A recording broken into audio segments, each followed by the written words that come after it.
Додека ЗАЕФ е сигурен за датум во октомври и отворање на преговорите до крајот на годината, сигналите за 7 земји членки на ЕУ кои се противеле на започнувањето на преговори за Македонија, повеќе зборуваат во прилог на тоа дека датумот е неизвесен и во октомври, отколку дека воопшто ќе го добиеме. Ова е тезата и на поранешниот македонски амбасадор во Обединетото кралство Јован Донев.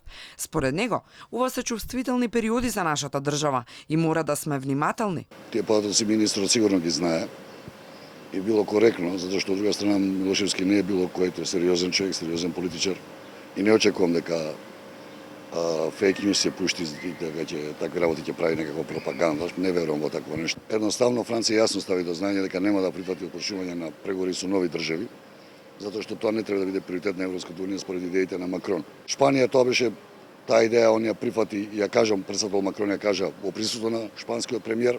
Реално ли е октомвриското ветување на премиерот или уште една приказна како оваа со датум во јуни? Зошто Грција вчера во Луксембург била воздржана? Владата е во оставка.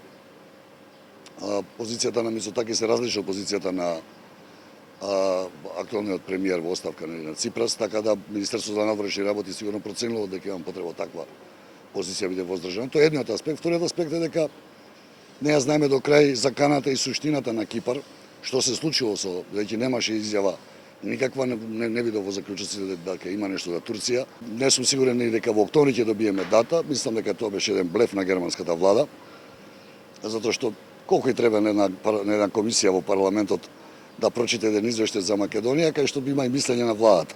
Според Донев, штетата е веќе направена со тоа што оваа влада влезе во преговори, го смени уставот и името, без ниедна гаранција од Европската унија за прием. Едната работа е дека се работи за наивни луѓе, кои што немаат поема од надворешна политика.